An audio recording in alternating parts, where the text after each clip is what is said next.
We're gonna transition now just to kind of recap where we've been.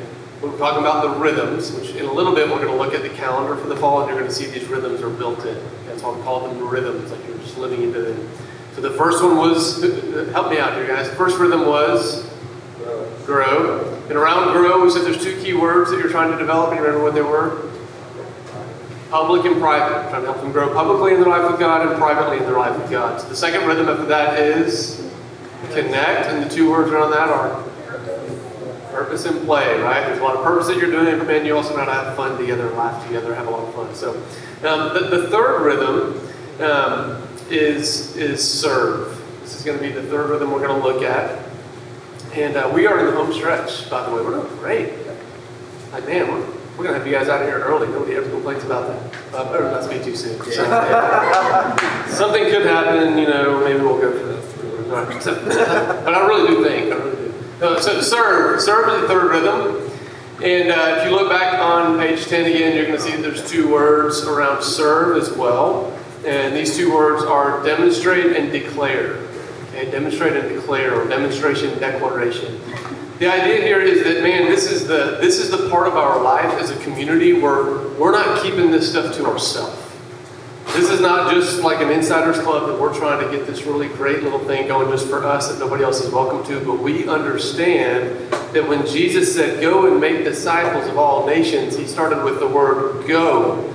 Like, go, get this out of just this insider thing, get it to others, get other people in, invite them. And we believe this happens through these two words of both demonstration and declaration. Now, we have always had serve as one of the rhythms in house churches. We've always said, hey, this is a key part of being a house church, you learn how to serve together. That this is one of the places where we're making a little bit of an adjustment, a little bit of a change this year in how we're encouraging house churches to serve. Now, in the past, the way we've done this is we've said, hey, once a month, find a way to serve together, and usually it was around demonstration. Like, sometimes, hey, once a month, we'll set up a way. So we'll do room in the inn, where you guys can show up and help with room in the inn. And I'm not saying we're not going to do those things. We haven't really decided. We might still be able to lean into some of that this year.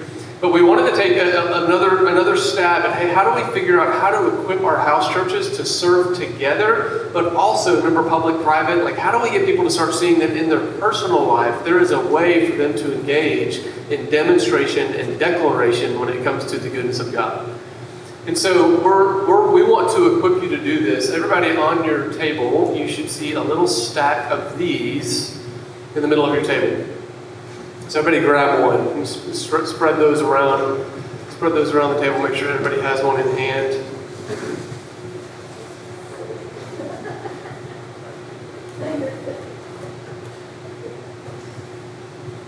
There's something that happens in the past when don't start reading it yet. I should have done that. I was too soon. Everybody's reading it. There's something in the past when we say, hey, we as Ethos staff and team, we're going to organize an event that your house church can show up to serve. There is something immensely valuable in that.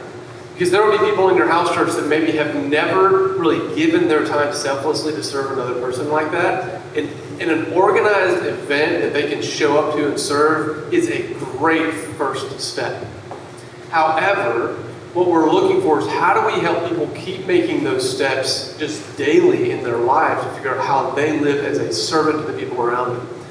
So we are going, how can we help you as a leader, and how can we help those in your house church begin to really live out the story of the Good Samaritan? The story of the Good Samaritan, after Jesus, he says, hey, love your neighbor as yourself, and the religious leader raises his hand, he's like, well, who's my neighbor? And it's like, man, I honestly think, sometimes we look at that guy and we're like, oh, what a smart aleck. But the reality is, I think a lot of times, we don't know who our neighbors are. It's not necessarily the next door neighbor. And so what we started asking is, man, how do we equip our people to really start having eyes to see who their neighbor is, and to begin looking through a lens of, there's probably something I can do to bless this person, serve this person, and even open the door for a declaration of the good news of Jesus to this person. So some of you may remember this, we actually created this several years ago. It's gone through a couple different versions.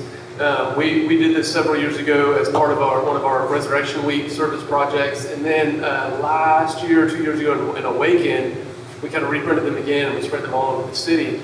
This resource is the Love Your Neighbor Journal, and really the idea here is to help anybody, any follower of Jesus, begin to answer the question, who is my neighbor, and what is a way that I can begin to embody the love of Jesus to them?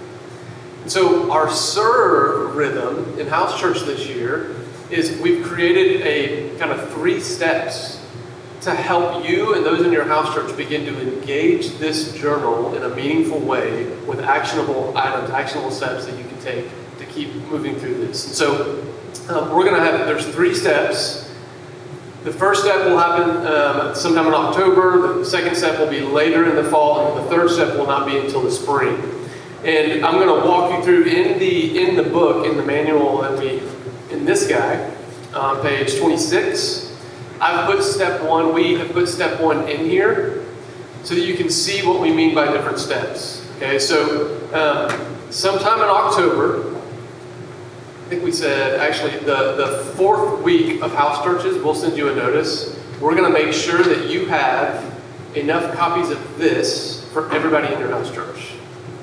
So we'll get those to you. We'll have them on a Sunday morning for you to come grab and let us know how many you need. We'll have them set up for you at whatever campus you go to. That week at house church, you will go and give this to every person in your house church. And you'll say, hey, between now and 3 weeks from now, it's on week 7 that you'll do this for the first time. Between now and week 7, we want you to read the first 9 pages of this book. Guys, it is elementary level reading, super easy. So just say, hey, sometime between now and week 7, 3 weeks, read the first 9 pages of this book. When you come together on week 7, you will follow this guide that is on page 26. And we will email that same guide to you that week so you kind of know what to do. Here's the basic rhythm of those nights together. So you'll start off by spending time in the Bible together, just like you would any other week. This is your serve week. But you're going to come together and you're going to start around the Bible. You'll notice the first thing you're going to do is read Luke 10. It's the parable of the Good Samaritan. You're going to do an abbreviated version of a Discovery Bible study around Luke 10. You'll see the questions on there. What does it tell us about God? What does it tell us about humanity? What does the story say about you? And as a disciple, how do you obey what Jesus says? The goal here is for the people to go, oh, I'm supposed to be loving my neighbor like the Samaritan did. Pretty easy takeaway there. The next thing you're going to do, though, is lead a discussion around this guy. Week 1, step 1 of doing this, really your only goal is to get the people in your house church putting some names in this book. And so you're going to be asking questions like, hey, as you read pages 1 through 9, who were the people that came to your mind? And I've got, these questions are all on page 27, numbers 1 through 6 there. Who are some of the people that came to your mind as you worked on this? And get your folks to share. Have you previously considered these people your neighbors, or is that a new thought to you? Again, just priming the pump to get them talking. Were you surprised by any of the people that came to your mind? If you began to see each of these people as your neighbors, as Jesus says in Luke 10, would that change the way you interact with them and how? Again, all of these questions are just to try to get both us and the people that we're leading just thinking intentionally about the people that are around us in our lives. This book will divide the people in your life between 3 spheres. It'll say, hey, they're either people that live around you, work around you, or play around you. So someone that you work with, someone that you see at the coffee shop or the gym or wherever you're going to play, or somebody who's your neighbor, the person that lives around you. And it'll ask you, like, hey, if you are primarily looking at people you work with, turn to page, I don't know what page it is, turn to page 20 in this book. And then in this book, it will start giving you ideas. How are some ways that you can get to know those people that you work with a little bit more? So the step 1, you'll see, look at number 6 on page 27. Number 6 says, which sphere, live, work, or play, will you begin to focus on over the next several weeks? The goal here is to get everyone in your house church to say, man, the people that were on my heart were mostly people that live around me. Awesome, that's your sphere. So for the next few weeks, you're going to do the pages in this book that correspond with people where you live. Somebody else says, man, I kept thinking about these people at the gym that I see 2 or 3 times a week. Awesome. Open this book up over the next few weeks and start reading through the ideas of how to connect with the people that play around you. Okay, so there's 3 different sections. So So after you wrap up step 1, that's week 7 of house church, they should walk out of your house church going, I know who the people are, and I know which sphere of my life I'm trying to lean into being a good neighbor, like Jesus defines it. Does that make sense? So then step 2, which we don't have laid out in here, the next time you come together, which I don't know which week it is. It's on the calendar. I'm there. It's December 5th. December 5th. All right, very specific. When you come together that week of December 5th, one of the things you'll do is you'll sit down again. There's going to be a little abbreviated Discovery Bible Study. And then you're going to go, okay, we've written out some questions and a discussion guide to go, hey, what is one thing you did for somebody this week? Or, since we last talked about this. But what's one person you've met since the last time we talked? What is one thing that you learned about somebody new? And you're just trying to get them to start talking about being intentional as a follower of Jesus in their friendships. Step 3, which will be in the spring, this is what I'm really excited about. We actually have there's a guide that you're going to use that actually coaches people on, hey, how do you start having spiritual conversations with people? How do you bring up spiritual matters with people that you work around, play around, with people that live around you? How do you do that? So we're going to coach you some on that for you guys to talk about in your house church.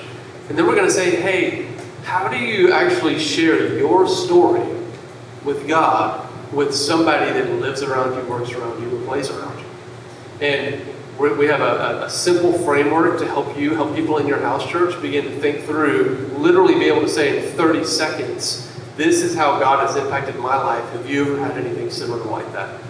You're going to craft a story that is your personal story of how God's worked in your life, and everybody in your house church will do it. It'll be fun. You're going to get to practice sharing that story with one another. But the goal is that by the end of this year, everybody will have, one, thought about the people that live around them, meet some people that live, work, or play around them, begin to be proactive in trying to love and serve the people that live, work, and play around them, and then look for ways to actually start talking about God in their life with the people that live, work, and play around them. And so this is our high focus for Serve this year, is to equip you and everybody in your group to both learn how to demonstrate and declare the love of God for the people that are in their lives. Now, all along the way, there are always serve opportunities that Ethos will lean into on a broader scale, whether it's campus-specific or across the whole body. And when we do those things, whether it's a room in the inn or a school supplies drive or just whatever, we've done a lot of stuff with youth encouragement services over the year, around Christmas. There's all kinds of things like that we will do. And you guys, as our house church leaders, you'll be the ones we come to first of like, hey, we need help here. Do you think your group would want to do that? So we're going to continue to have those serve opportunities. This rhythm, this guide is meant to help us in our privately begin living out the good news. And what I really hope is that as people in your house church are connecting with the people that live, work, and play around them, that your house church actually becomes a safe place for them to be invited to. And everyone in your house church is going to be like, oh, cool. Man, we actually prayed for that person. That's amazing. They showed up. Open up, do a Discovery Bible Study, unthreatening, like totally just safe place for people to come in and find Christian community. So that is the Serve rhythm for this year. Did I leave anything out? Yeah. The person you'll immediately feel conflict around this kind of thing with is yourself, because the way that we just talked about this with you, there's a large assumption, right, that you're already doing this too. And anytime I lead conversations like this one, the thing I feel in my heart is, am I really doing this on my own already? And so please don't hear us just assuming you're already doing this really well, or that even that you should be doing this well. I would say as a house church leader, maybe use these first few weeks before we actually get into the first week of Serve to look through this. It would benefit you to sit with God and go, hey Lord, here's my fears, here's my reservations, here's my reluctancy, here's my busy calendar that's going to keep me from obeying this. Because one of the hardest parts about doing what we're doing right now, which is telling someone else how to participate in the mission of God, is when you yourself are very reluctant. And that is a tension that I live in all the time. So welcome to the party. But I would encourage you, invite Holy Spirit to examine your heart and to show you this stuff, maybe before you ever even lead it the week of. So just a little word to the wise. Specifically around this Serve piece, I'm just looking around the room and I see some nods, some I don't know if are there questions around this. It's very different than anything we've ever done with house churches before. So are there specific questions that as you're hearing us talk about it around this serve rhythm that are bubbling up in your mind that we can speak into?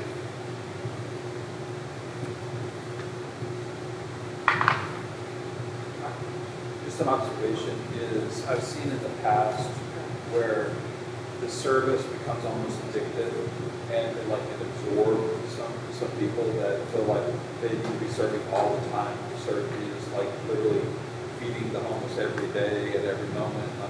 It can become its own addiction it's beautiful when it's mixed through, like what you guys are kind of demonstrating with the schedule and things. But it's also, you have that guilt if you're feeling, it's because it can actually go too far too.